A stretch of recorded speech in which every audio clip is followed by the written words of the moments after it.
ایک حدیث پاک ہمارے شیخ رحمۃ اللہ سے سنی، ان اللہ یحب العبد المؤمن المفتن التواب، اللہ محبت کرتا ہے ایسے بندے سے ایمان والا ہے لیکن بار بار گناہ میں مبتلا ہو جاتا ہے، گناہ ہو جاتا ہے، اس سے فتنے میں پڑ جاتا ہے، لیکن ایک ادا اس نے اختیار کر رکھی ہے، ایک ادا سیکھ لی ہے، ایک اللہ کو منانے کا طریقہ سیکھ لیا ہے کہ وہ توبہ کر لیتا ہے، لیکن پڑ تو جاتا ہے گناہ میں بار بار لیکن بار بار توبہ کر لیتا ہے، ایسے بندے سے بھی اللہ محبت کرتا ہے۔ ان اللہ یحب العبد المؤمن المفتن التواب، لیکن شرائط کے ساتھ توبہ کرے، خطا ہو جائے توبہ کی قبولیت کے شرائط کے ساتھ توبہ ہو، ان یقلع عن المعصیہ، گناہ سے دور ہو جائے، یہ نہیں ہے کہ ٹی وی دیکھ رہا ہے کہتا ہے توبہ توبہ، مولوی صاحب دیکھیں کیسا چینل ہے، دیکھیں چینل دیکھیں کیسا، تو یہ تو توبہ صحیح نہیں ہے نا۔ ان یقلع عن المعصیہ، گناہ سے دور ہونا ہے، پہلے بدنگاہی بھی کر رہا ہے، استغفر اللہ استغفر اللہ،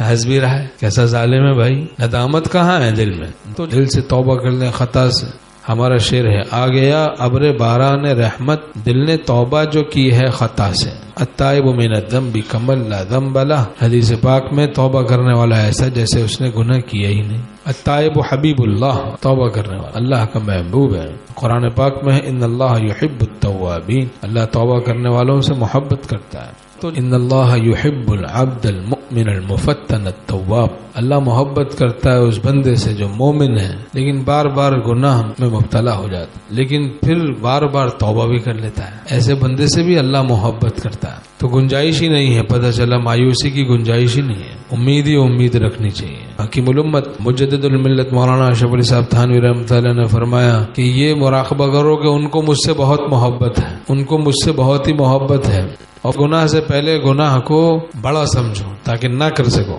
اور گناہ کے بعد گناہ کو چھوٹا سمجھو تاکہ توبہ کر لو۔ اب شیطان اس کے برعکس دکھاتا ہے، گناہ سے پہلے گناہ کو چھوٹا دکھاتا تاکہ کر لے، اور گناہ کے بعد گناہ کو بہت بڑا دکھاتا ہے تاکہ مایوس ہو جائے۔ انہ لا یأس من روح اللہ الا القوم الکافرون، اللہ کی رحمت سے مایوس نہیں ہوتے مگر کافر لوگ۔ گناہوں کی اگر آئی ہے دامن پر ذرا سیاہی تو اپنے آنسوؤں سے عشق اس کو دھوتا رہتا ہے۔